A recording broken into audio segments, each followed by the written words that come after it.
Welcome to the Audiobook Vault. Today, our book is about the Sovereign Code, How to Dominate Any Room, which is considered one of the most important books in the field of social sovereignty and the psychology of human influence. Imagine walking into a room, any room, whether it is a high-stakes boardroom, a crowded social event, or a simple gathering of strangers, and experiencing a sudden, almost imperceptible shift in the atmosphere. The air seems to thicken, conversations momentarily falter, eyes turn towards you, not out of curiosity or confusion, but out of an instinctive recognition of power. You have not said a word, you have not made a grand gesture, you have simply entered. This is the essence of the Sovereign Code. It is the ability to project an invisible frequency of authority that others pick up on a primal level, long before your intellect or your status is ever revealed. Most people spend their entire lives fighting for a seat at the table, struggling to be heard, and desperately seeking the approval of those they perceive as superior. They are trapped in a cycle of social desperation, reacting to the frames of others, and playing by rules they didn't write. But the sovereign does not fight for a seat. The sovereign defines the room. In the world of social intelligence, there is a hidden hierarchy that operates beneath the surface of every interaction. It is a silent language of microgestures, tonal shifts, and psychological frames that determines who leads and who follows, who is respected and who is ignored. To the untrained eye, this looks like charisma or luck. To those who understand the code, it is a deliberate engineering of presence. Most self-help books will tell you to smile more, maintain eye contact, or stand up straight. While these are useful tactics, they are merely symptoms of a deeper reality. If you do not possess the internal frame of a sovereign, these tactics will appear as nothing more than a performance, and the human brain is exceptionally good at detecting a performance. True social dominance is not about acting, it is about being. It is about a fundamental shift in your internal orientation that makes respect the only logical response from those around you. The first law of the Sovereign Code is the law of internal framing. Every social interaction is a battle of frames. A frame is the psychological lens through which a situation is viewed. When two people meet, their frames collide, and the stronger frame eventually absorbs the weaker one. Most people enter a room with a supplicant frame. They are looking for cues from others on how to behave. They are subconsciously asking, "Am I okay? Am I accepted? Do you like me?" This frame radiates weakness. It invites others to judge you and place you lower in the social hierarchy. The sovereign, however, operates from a foundation frame. They do not look for acceptance because they are the source of it. They do not react to the room reacts to them. This transition requires a radical shedding of social conditioning. You must unlearn the habit of seeking permission. You must realize that your presence is the event, and everyone else is merely a participant in the environment you have entered. This is not about arrogance. It is about a quiet, unshakable certainty in your own value that requires no external validation. Consider the concept of social gravity. In every group, there is a person who acts as the gravitational center. Everyone else revolves around them, adjusting their speech, their posture, and their opinions to stay in the orbit of that person's approval. This gravitational pull is created by a lack of reactivity. The person with the highest status in any room is usually the one who is the least reactive to external stimuli. They move slower, they speak with more intention, and they are not easily startled or influenced by the emotional states of those around them. When you are highly reactive, you are essentially telling the world that the environment has more power over you than you have over yourself. By mastering the art of stillness, you signal that your internal state is sovereign. You become the anchor in the storm. Others, sensing your stability, will instinctively gravitate toward you for security. This is where respect begins, not in what you do, but in what you refuse to do. You refuse to be moved. Another pillar of the Sovereign Code is the management of the social gaze. Most people feel the weight of being watched. When they are in public, they become self-conscious, adjusting their clothing or checking their phones to mask their discomfort. They are victims of the gaze. The sovereign, however, is the owner of the gaze. They observe the room with a calm, predatory intelligence, not the predator that seeks to harm, but the apex predator that has nothing to fear. When you look at others with a sense of entitlement and calm curiosity, you reverse the power dynamic. You are the judge, and they are the subjects of your observation. This subtle shift in eye contact, holding the gaze just a fraction of a second longer than is comfortable for the average person, communicates a level of psychological comfort that is rare. It tells the room that you are at home in your own skin, and that there is no part of your environment that intimidates you. Furthermore, we must address the economy of speech. There is a direct correlation between the amount of unnecessary talking a person does and their perceived status. Those who talk too much are often trying to fill the silence because they are uncomfortable with it. They are trying to justify their presence. They are seeking to persuade others of their importance. The sovereign understands that silence is the ultimate tool of dominance. When you speak less, your words carry more weight. You become a mystery to be solved, rather than a book to be skimmed. By allowing silences to hang in the air, you force others to fill them, often causing them to reveal their own insecurities or concede to your frame. This is the strategic use of social pressure. Most people are terrified of social tension. The sovereign thrives in it.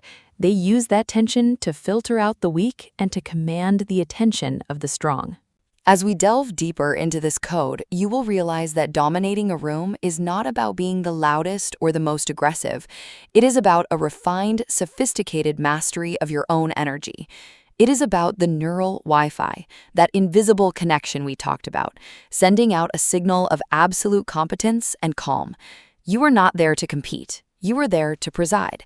In the chapters that follow, we will break down the specific physical movements that project power, the tonal frequencies that command obedience, and the psychological traps that most people fall into which strip them of their respect instantly. We will explore how to handle high-status individuals who try to challenge your frame, and how to build a social aura that precedes you before you even walk through the door. This is the path to true social sovereignty. This is how you take back the power that society has trained you to give away. You are about to enter a world where you are no longer a guest in other people's realities, but the architect of your own. Prepare yourself, because once you understand the sovereign code, you can never go back to being invisible. The room is waiting. It is time to enter. To embody the sovereign code, one must first understand that the physical body is a broadcast tower, constantly transmitting signals to the subconscious minds of everyone in your vicinity. Most individuals are entirely unaware of the static they are emitting. They fidget, they tilt their heads in submissive angles, and they move with a frantic energy that screams of a need to be somewhere else or to be someone else. To dominate a room, your physical presence must be anchored in the architecture of stillness and expansion. High-status primates in the wild and high-status humans in civilization share a common trait. They occupy space without apology. They do not tuck their limbs inward or hunch their shoulders to appear less threatening. Instead, they operate with an open, relaxed posture that signals absolute safety and total control. When you make yourself small, you are telling the world that you are a target or a subordinate. When you expand your physical footprint, broadening your shoulders, keeping your elbows away from your torso, and planting your feet firmly, you are claiming your territory. This is the V shape of authority. It is a nonverbal declaration that you are the primary stakeholder in the current environment. However, expansion is only half of the equation. The other half is the economy of motion. Observe the most powerful person in any setting, and you will notice a distinct lack of unnecessary movement. They do not adjust their glasses every 30 seconds. They do not tap their pens or bounce their knees. Every movement they make is deliberate, slow, and purposeful. Speed is a byproduct of cortisol, the stress hormone. When you move quickly, you signal to the room that you are reacting to a perceived threat or a time pressure that you do not control. The sovereign, conversely, moves as if they are submerged in a thick, invisible medium. They turn their heads slowly, they blink less frequently. When they reach for a glass of water, it is a smooth, uninterrupted trajectory. This cerebral slowness creates a vacuum of attention. Because you move differently than the frantic masses, people are forced to adjust their rhythm to match yours. You become the metronome of the room. By slowing down your physical reality, you effectively slow down the heart rates of those around you, forcing them into a state of focus on your next move. This mastery extends to the vocal seal. Your voice is the frequency upon which your authority is carried. Most people speak from their upper chest or throat, resulting in a thin, high-pitched tone that signals anxiety and a lack of conviction. They also tend to use upspeak, where the pitch of their voice rises at the end of a sentence, turning every statement into a question.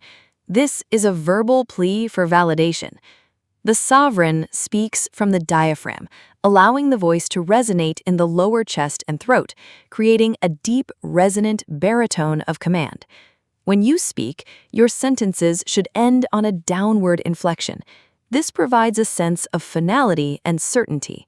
You are not asking the room if they agree with you, you are informing them of the reality you have constructed. Furthermore, the sovereign understands the power of the strategic gap. They do not fear the silence between words. In fact, they use it as a weapon. By pausing before an important point and pausing again after making it, you allow the gravity of your words to settle into the minds of your audience. You force them to lean in. You demonstrate that you are comfortable holding the floor without the need to fill every second with noise. Beyond the voice and the movement lies the concept of neural territoriality. In every social interaction, there is a battle over who defines the purpose of the meeting. This is often decided in the first few seconds through a process called framing. If you walk into a room and immediately begin apologizing for the weather, the traffic, or your own presence, you have handed your frame to the room. You are now playing in their stadium. The sovereign enters with a preset frame. They do not wait for the room to tell them what the mood is, they bring the mood with them. This is achieved through state control. Before you enter any space, you must achieve a state of indifferent dominance. This is the internal feeling that you have already won, that your value is fixed, and that nothing that happens inside that room can increase or decrease your worth. When you operate from this state, you become immune to the high-status tists that others will inevitably throw at you. People will try to interrupt you, they will try to make jokes at your expense, or they will try to ignore you. To the sovereign, these are not insults, they are data points. By remaining unreactive and maintaining your calm, focused gaze, you demonstrate that their weapons have no effect on you. You simply wait for the noise to die down, and then you continue as if the interruption never occurred. This lack of reaction is the ultimate display of power. We must also discuss the apex gaze. In the previous section, we touched on the owner of the gaze, but we must go deeper into the triangulation of focus. When you are speaking to a group, most people scan the room nervously, looking for nods of approval. This makes them look like a performer seeking applause. The sovereign uses linear focus. They pick one individual, lock eyes, and deliver a complete thought. Then they pause, move their gaze slowly to another individual, and deliver the next thought. This creates a series of intense, one-on-one connections within a group setting. It makes every person in the room feel as though they are being personally evaluated by a higher authority. It also prevents the social diffusion that happens when a speaker is too frantic to connect with anyone. Your eyes should be steady, never darting. If someone tries to distract you, do not look at them immediately. Finish your sentence, count to 1 in your head, and then slowly turn your entire body, not just your head, toward the distraction.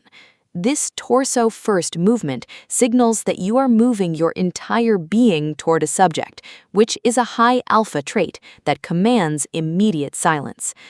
As we move forward, we must address the social shadow. Every person has a part of themselves they try to hide, their insecurities, their need for approval, their fear of being found out. Most social interactions are a dance of shadows, where people try to protect their own vulnerabilities while probing for others. The sovereign does not have a social shadow because they have integrated their vulnerabilities into their strength. They are not afraid to be seen as wrong or imperfect because their status is not based on perfection but on authenticity and presence. This makes them psychologically unhackable. When you are not hiding anything, no one can use your secrets against you. This transparency creates a level of charisma that is almost supernatural. People feel a sense of uncanny honesty in your presence. They feel that they cannot lie to you because you aren't lying to yourself. This is the true meaning of being the king of the room. It is not about being the best, it is about being the most real. In the next phase of our journey, we will explore the specific dominance blueprints for different social environments, from the high-pressure negotiation to the casual social gathering, and how to adapt the sovereign code to ensure that you are always the most respected person in the room, regardless of the company you keep. We will decode the language of the elite and the subtle pre-selection cues that make people want to associate with you before you even say a word. The foundation has been laid. Now we begin the construction of your social empire. To transition from the theoretical to the tactical, we must examine the specific environments where your sovereignty will be tested most acutely. The first of these is the arena of high-stakes negotiation, whether in a professional boardroom or a significant personal conflict. In these spaces, the room is often charged with a competitive electricity, where every participant is subtly attempting to pull the others into their orbit. The sovereign understands that the most powerful chair in the room is not necessarily the one at the head of the table, but the one occupied by the person who is most comfortable with the silence that follows a proposal. Most negotiators feel an agonizing pressure to speak, to justify their price, or to fill the void when a counteroffer is met with stillness. This is a massive leak of social power. When you state your position and then stop talking, maintaining a calm, expectant gaze, you are utilizing the weight of the void. You are essentially telling the other party that your reality is solid and requires no further explanation.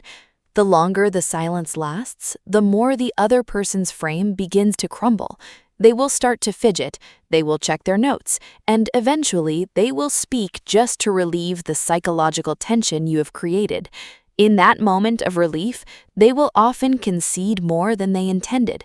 Silence is the ultimate auditor of status. Furthermore, we must master the architecture of the ask. When a sovereign makes a request or sets a boundary, it is never phrased as a question, it is a declarative statement of a new reality. Instead of saying, "Could we perhaps move the meeting to 3 o'clock?" the sovereign says, "The meeting will now take place at 3 o'clock." This is not about being rude, it is about eliminating the submissive inflection that invites pushback. By removing the interrogative tone, you signal that the matter is settled in your mind. If the other party cannot accommodate, they will tell you, and you can then choose to negotiate from a position of power. But by starting with a declaration, you have already established that you are the one setting the parameters. This leads us directly into the concept of social pre-selection. Value is rarely determined by merit alone. It is determined by perception and scarcity. The sovereign never appears to be searching for opportunities, friends, or approval. Instead, they position themselves as the prize to be won. This is achieved through the art of controlled unavailability. When you are too accessible, you become a commodity. When you are selective with your time, your presence, and your attention, you become an asset. In any social gathering, the sovereign does not move toward the crowd, they wait for the crowd to notice the void they have created by standing slightly apart. This creates a psychological pull that forces others to come to you to seek the secret of your composure. Handling challenges to your sovereignty is perhaps the most critical skill in your arsenal. In every environment, there will be frame breakers, individuals who use humor, interruptions, or subtle insults to test your limits. Most people react to these challenges by becoming defensive, explaining themselves, or attacking back. All three of these responses are failures because they prove that the challenger has successfully moved your internal state. The sovereign uses subtle non-reaction. When someone tries to frame break you with a joke at your expense, do not laugh, but do not get angry. Simply look at them with a sense of mild clinical curiosity, as if you are observing a strange insect. Let the silence hang for 2 seconds too long, then turn back to the group and continue your previous thought, as if the interruption was nothing more than a passing breeze. This communicates that the challenger is so insignificant that they lack the power to even register on your emotional radar. This social erasure is the most devastating counterattack possible, as it strips the challenger of the very thing they were seeking, your attention. As we elevate our understanding, we must refine the language of the elite. High-status individuals do not use filler language. Words like basically, actually, honestly, or to be fair are linguistic crutches used by those who are afraid their core message isn't strong enough. The sovereign uses precision speech. Every word is chosen for its impact. They do not over-explain. They understand that the more you explain, the more you defend. And the more you defend, the more you appear to be at the mercy of the other person's judgment. If you are asked why you made a certain decision, a sovereign might simply say, because it was the most effective path, and stop there. The lack of elaboration forces the other person to accept your authority. This precision extends to the law of the slow response. When asked a question, especially a difficult one, the sovereign does not answer immediately. They pause. They look the person in the eye. They reflect. This pause communicates that your thoughts are valuable and that you are not under pressure to perform for anyone. It gives you the command of the clock. In your world, time moves at your pace, not the pace of the person asking the question. Finally, we must address the psychology of the exit. How you leave a room is just as important as how you enter it. Most people leave a social situation with a series of apologetic exits. They explain why they have to go, they promise to call, they linger at the door. This bleeds out all the status they built during the interaction. The sovereign performs the definitive exit. When you are ready to leave, you simply stand up, offer a brief, sincere acknowledgement to the key people, and walk out with a steady, purposeful gait. You do not look back, you do not wait for permission, you leave them wanting more of your presence, not relieved that you are finally gone. This creates a residual presence, an echo of your sovereignty that remains in the room long after you have physically departed. People will find themselves talking about you, wondering about your next move, and looking forward to your return. You have not just dominated the room, you have occupied the minds of those within it. This is the ultimate goal of the sovereign code, to become a permanent fixture in the social landscape, a gravitational force that cannot be ignored and must be respected. We have mastered the entrance, the presence, and the tactics of engagement.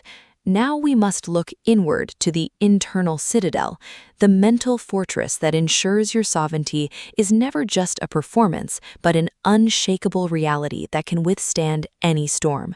We are moving beyond social intelligence and into the realm of true psychological dominance.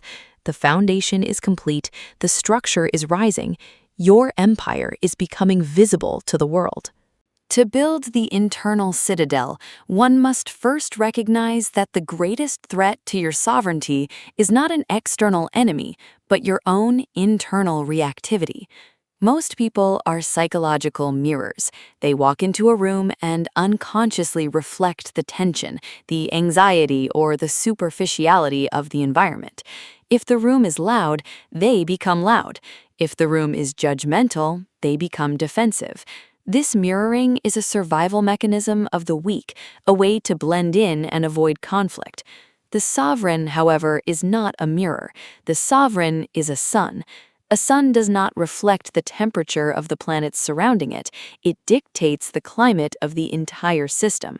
To achieve this, you must develop what is known as the observer self. This is a secondary layer of consciousness that stands behind your immediate emotions and impulses, watching them with a cold, analytical detachment. When someone insults you or tries to undermine your frame, your biological self might feel a surge of anger or a sting of shame. In that microsecond, the observer self steps forward and asks, "Why is this person trying to provoke me? What insecurity of theirs is driving this behavior?" By shifting from feeling to analyzing, you immediately decouple your identity from the interaction. You are no longer a participant in their drama, you are a scientist studying a specimen. This detachment is the foundation of the Citadel. It creates a space between stimulus and response, and in that space lies your absolute freedom. This internal fortress is reinforced by the law of emotional fluidity. Most people believe that to be powerful, they must be stoic and emotionless, a stone wall that never cracks. This is a fragile strategy because stones can be broken if hit with enough force. True sovereignty is more like water. Water is the softest thing in the world, yet it can wear down the hardest rock. It adapts to the shape of the vessel it is poured into, but it never loses its fundamental nature. When you are socially fluid, you can navigate a high-pressure corporate environment or a relaxed social gathering with the same level of ease, because your core identity is not tied to a specific persona. You are not playing a role, you are simply choosing which frequency of your sovereignty to broadcast. If a situation requires warmth and charisma to build an alliance, you dial into that frequency. If it requires cold, surgical authority to stop a challenger, you shift to that. Because you are not emotionally attached to being perceived in a certain way, you cannot be manipulated by your ego. The ego is the crack in the citadel through which the world enters to control you. By dissolving the need to be something in the eyes of others, you become everything. Another critical layer of the citadel is the sacrosanct boundary. In the modern world, we are taught that accessibility is a virtue, that we should always be on, always reachable, and always ready to share our thoughts. The sovereign understands that total transparency is total vulnerability. To maintain your power, you must have a black box, a part of your life, your thoughts, and your intentions that is never revealed to anyone. This creates a sense of profound depth. When people feel they have figured you out completely, they stop respecting you and start predicting you. Predictability is the death of dominance. By maintaining a layer of mystery, you force others to constantly re-evaluate your position. You keep them in a state of subtle uncertainty, which is a high-status position. This is not about being deceptive, it is about being selective. Your inner world is a private estate, and only those who have proven their absolute loyalty and value are granted a key to even the outermost gardens. The inner sanctum remains yours alone. This self-contained nature radiates a quiet confidence that is far more intimidating than any outward display of aggression. We must also address the concept of social alchemy, which is the ability to transform negative social energy into a fuel for your own prestige. In every group, there are moments of awkwardness, failure, or tension. The average person tries to move away from these moments as quickly as possible, often appearing clumsy or apologetic in the process. The sovereign leans into the tension. If you make a mistake, you do not rush to fix it. You acknowledge it with a slow, amused smile, as if you are entertained by your own humanity. By not being embarrassed, you strip the mistake of its power to harm your status. In fact, you use it to demonstrate your extreme level of self-assurance. This is known as high-value vulnerability. When a person who is clearly powerful admits to a minor flaw or a mistake without any trace of shame, it actually increases their charisma. It tells the room, "I am so secure in my dominance that I do not need to hide behind a mask of perfection." This makes you relatable yet untouchable, a combination that is intoxicating to others. You are essentially taking the lead of a social error and turning it into the gold of a deeper, more authentic connection. The final pillar of the internal citadel is the command of personal gravity. We have discussed social gravity, but personal gravity is the force that keeps your own life on track regardless of external distractions. Most people are easily pulled into the dramas of others, the latest news, the social media outrage, or the petty conflicts of their peers. This makes them low-gravity individuals. They are easily drifted away from their goals. The sovereign has a massive personal density. Your mission, your growth, and your internal peace are so heavy that nothing can pull you out of your orbit. When someone tries to bring drama into your space, they should feel as if they are hitting a brick wall. You do not engage, you do not argue, and you do not offer your energy. You simply offer a calm, neutral observation and move back to your own focus. This refusal to engage is a massive display of sovereignty. It signals that your time and emotional energy are the most valuable assets you own, and you do not spend them on anything that does not serve your higher purpose. As your internal citadel becomes impenetrable, your outward presence will begin to take on a quality of effortless superiority. You will find that you no longer need to try to dominate a room. The room will naturally reorganize itself around you. People will begin to seek your counsel, not because you have all the answers, but because your presence provides the stability they lack in themselves. You are becoming a standard, a point of reference for what it means to be a self-governed, powerful human being. In the upcoming sections, we will explore the advanced dynamics of the social web, focusing on how to build a network of allies that functions like a personal intelligence agency, how to detect and neutralize shadow competitors before they ever make a move, and how to scale your sovereignty from a single room to an entire industry. The journey from social intelligence to social mastery is nearly complete. You have moved from the skin to the bone and now into the very soul of power. The code is no longer something you read, it is something you are. Your empire is no longer just visible, it is inevitable. The world is adjusting to your frequency. Stand tall, breathe deep, and let the sovereign within you take the lead. We are now entering the realm of the apex strategist, where every move is calculated and every outcome is predetermined by the strength of your will. As we move from the mastery of the self to the architecture of the social web, we must redefine what it means to be connected. Most people view networking as a quantitative game, a race to collect contacts, business cards, and digital followers. This is a peasant's approach to influence. The sovereign understands that the social web is not a net to catch others, but an ecosystem to be engineered. Influence is not about how many people you know, it is about the quality of the information that flows toward you and the strength of the loyalty that flows out from you. To become an apex strategist, you must stop being a participant in your social circles and start becoming the architect of them. You are no longer looking for friends, you are looking for strategic assets, individuals whose skills, access, or intelligence complement your sovereignty. This requires a cold, clinical vetting process that most people are too emotionally insecure to perform. You must look past the surface level of personality and charisma to see the underlying utility and character of those you allow into your inner sanctum. The first principle of the social web is the law of the inner circle. Your power is often a reflection of the 5 people closest to you, but for the sovereign, this is a matter of strict defensive engineering. You must guard the gates of your proximity with extreme prejudice. If your inner circle consists of people who are reactive, insecure, or obsessed with trivialities, their low-frequency energy will eventually degrade your own citadel.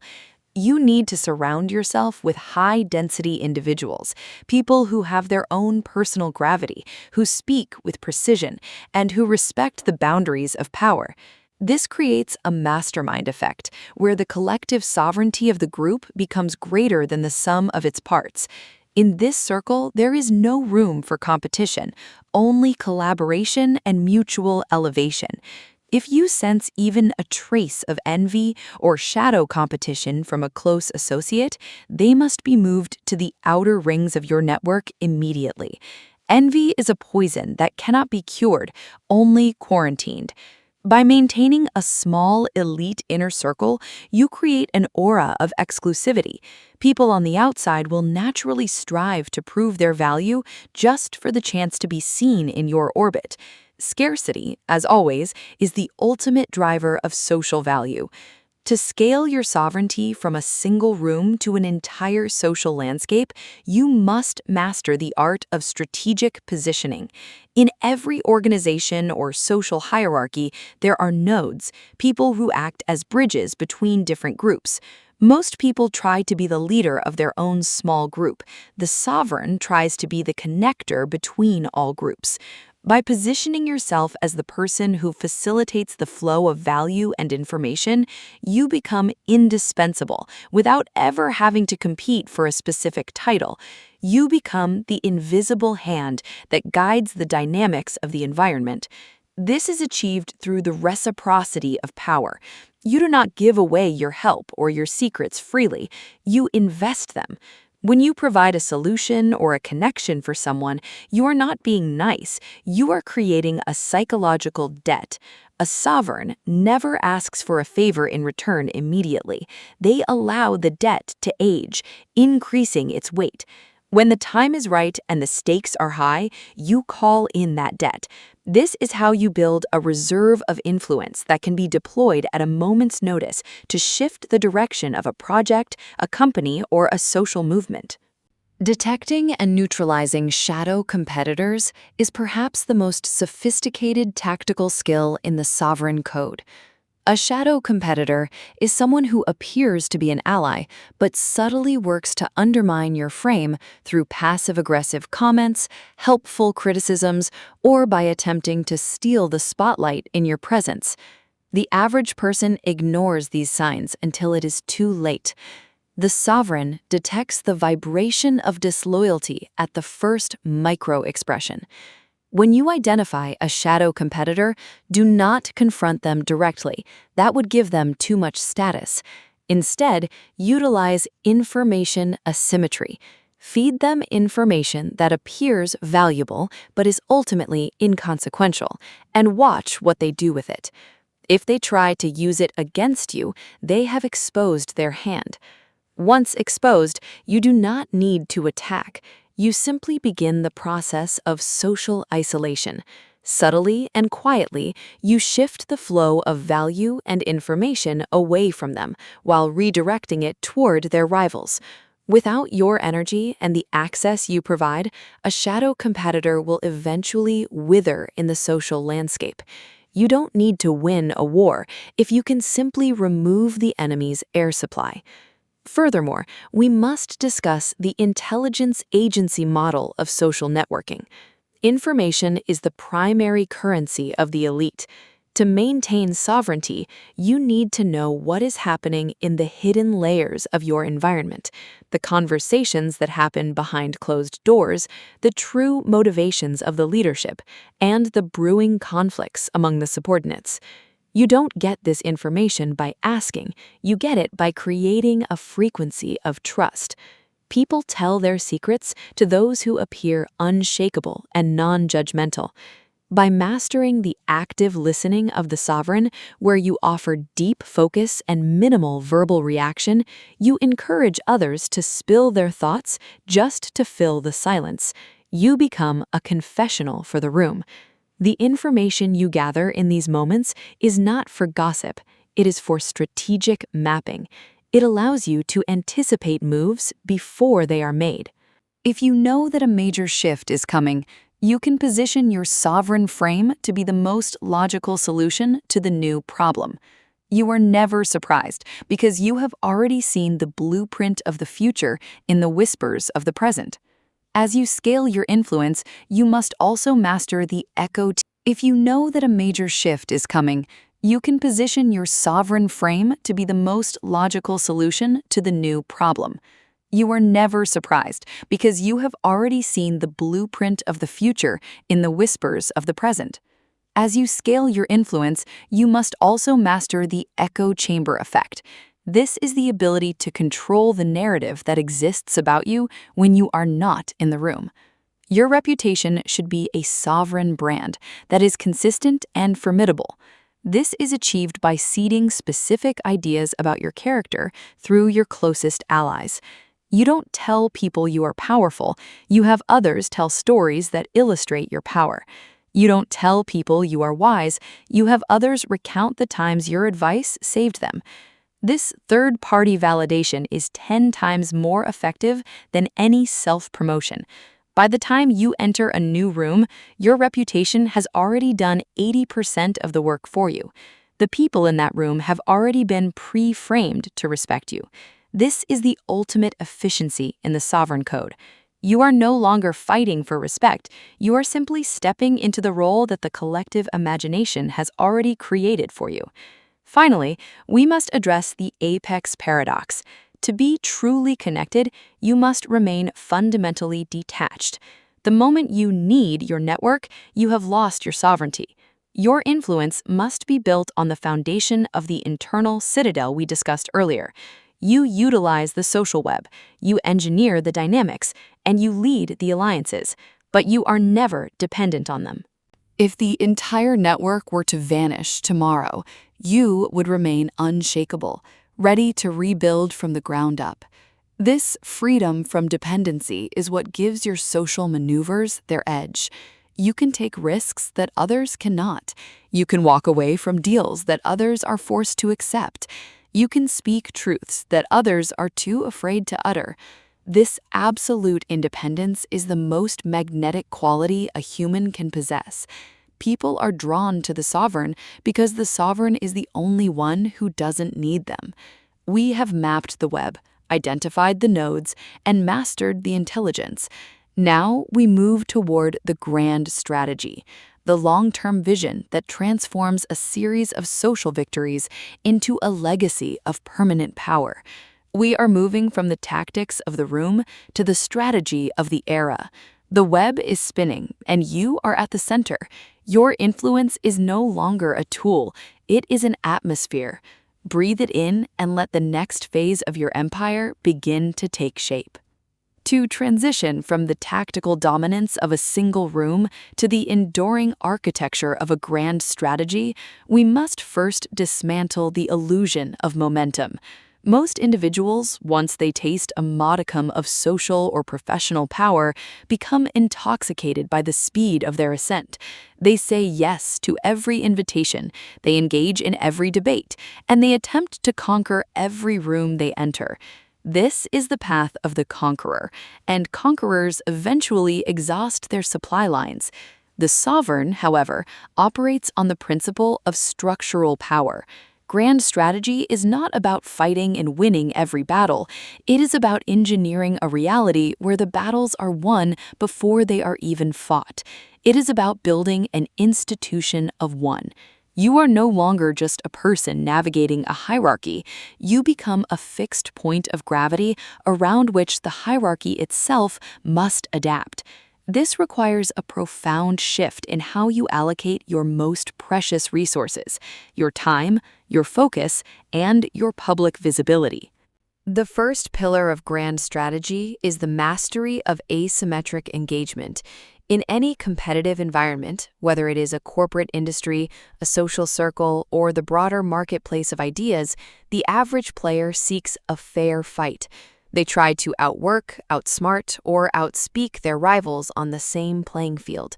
The sovereign never engages in a fair fight. If the odds are even, the sovereign simply does not participate.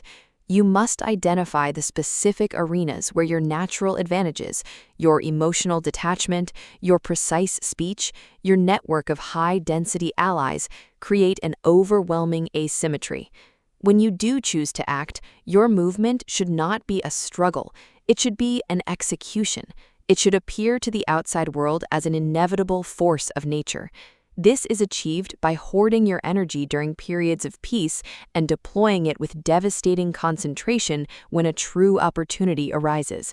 While others are burning themselves out in minor skirmishes over petty status, you are quietly mapping the entire battlefield, waiting for the exact moment when a single calculated move will grant you control of the entire board. This brings us to the law of inevitability. How do you make your rise to absolute sovereignty appear preordained? It is done through the strategic manipulation of perception and time. People do not respect sudden, chaotic success. They suspect it, but they revere a slow, methodical, and flawless ascent.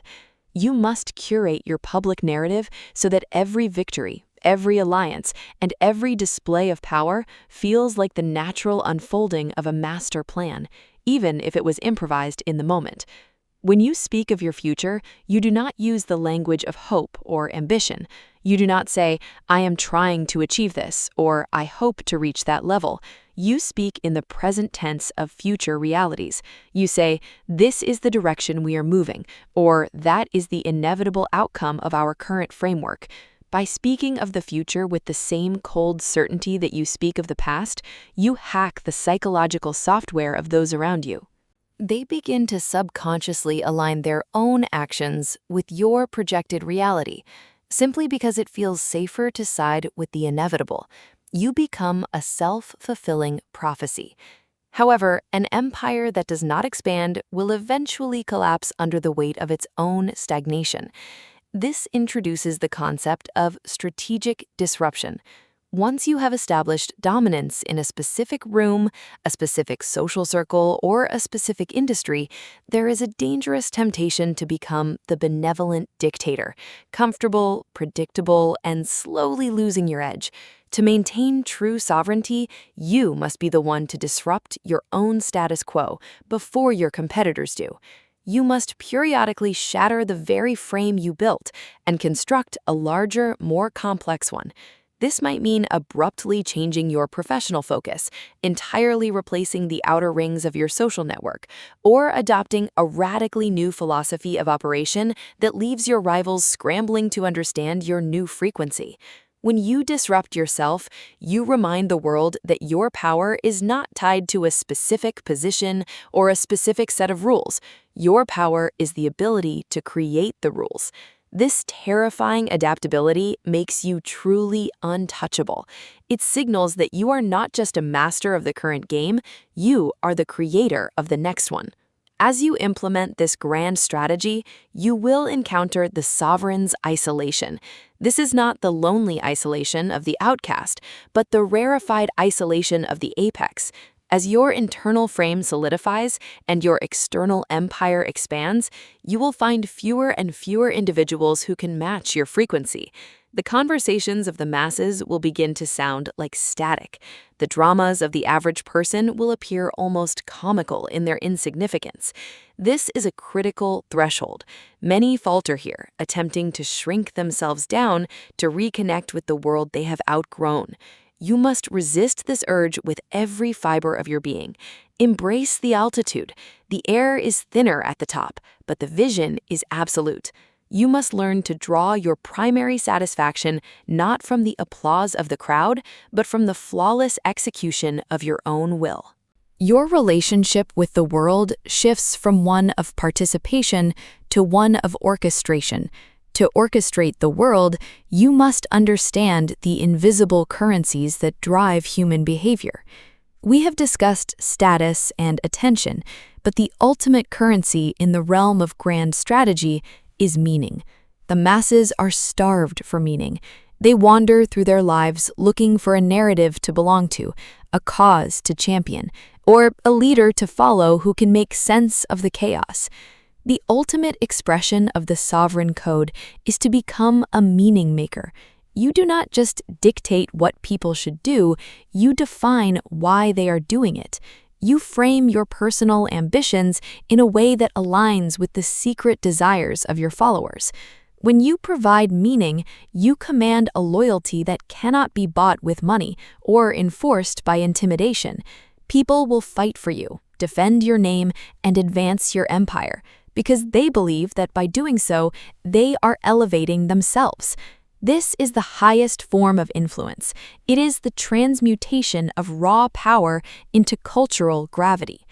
In the chapters ahead, we will delve into the dark arts of narrative control, examining how to write the script of reality that others will unconsciously act out, and how to protect your empire from the sophisticated psychological attacks that come only when you have reached the very top of the mountain.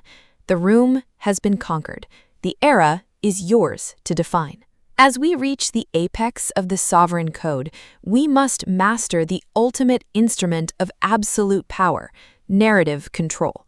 When you have conquered the room, built the internal citadel, and woven a high-density social web, physical and social presence are no longer your primary tools. You must now operate in the realm of myth-making. The reality that people experience is rarely shaped by objective facts. It is shaped by the stories they are told about those facts.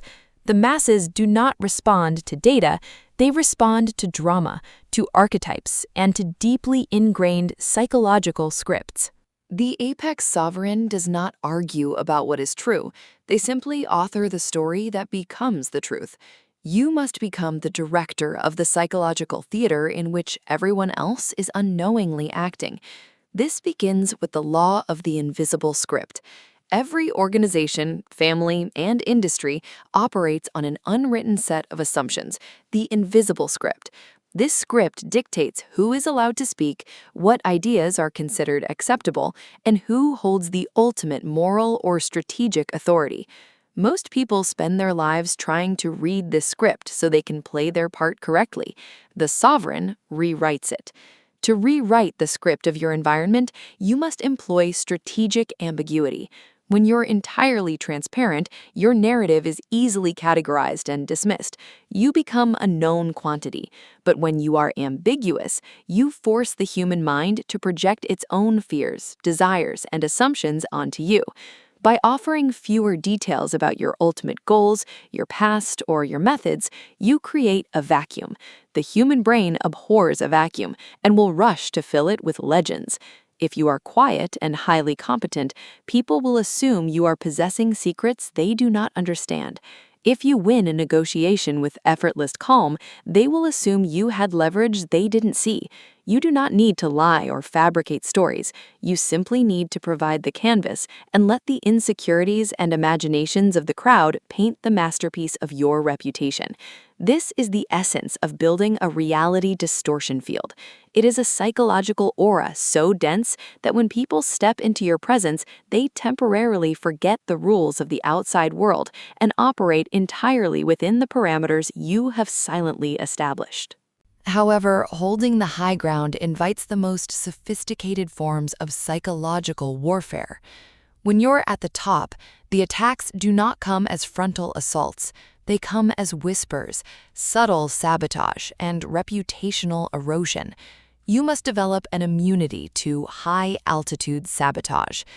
The most dangerous enemies are not the ones who challenge you openly.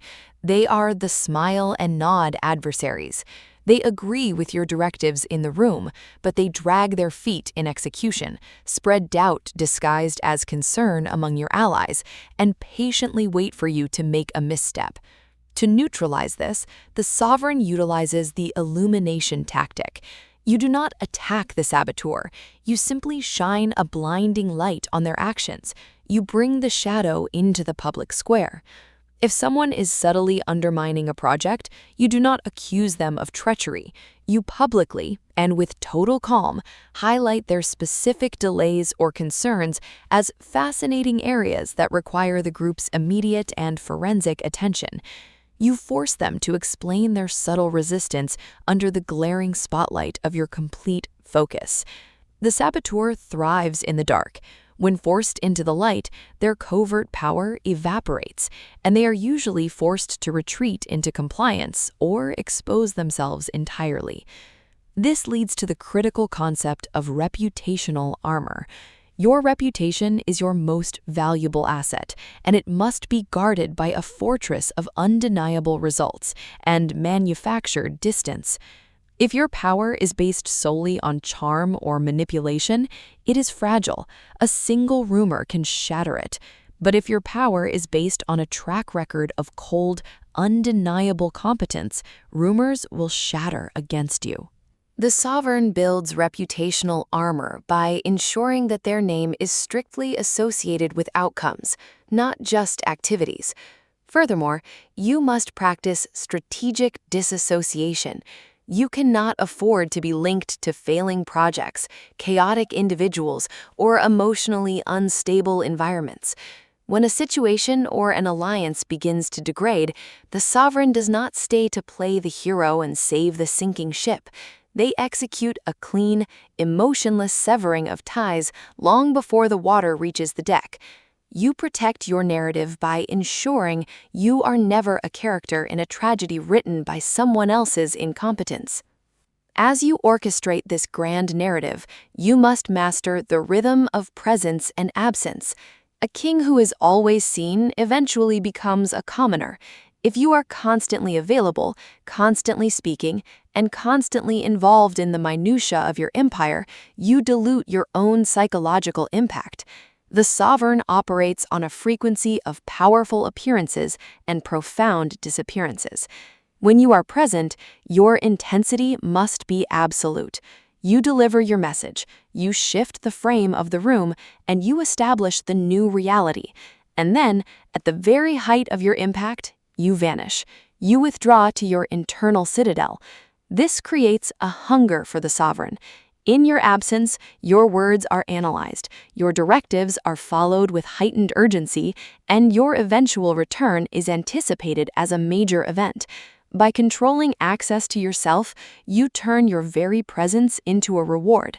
This is how you control the narrative without having to speak a word. Your silence becomes the loudest voice in the room. Finally, the ultimate realization of the sovereign code is the surrender of the ego. This sounds paradoxical. How can one achieve total dominance by surrendering the ego? The ego is the part of you that needs to be recognized as the dominant force. The ego is the part that gets offended, that gloats in victory, and that fears defeat. As long as your ego is driving, you are still reacting to the world. The true apex sovereign has moved beyond the need to prove their power. They exercise power simply as a function of their existence, as naturally as breathing. When you no longer care if people know you are pulling the strings, your ability to pull the strings becomes infinite. You become the ghost in the machine. You allow others to take the public credit, to wear the hollow crowns, and to stand in the exhausting glare of the spotlight, all while you quietly direct their movements from the shadows. This is the highest form of sovereignty. You have not just dominated the room, you have transcended it. You are no longer playing the game of human influence, you are the one designing the board. The sovereign code is complete within you. You are the architect, the observer, and the undeniable force of gravity in any reality you choose to enter.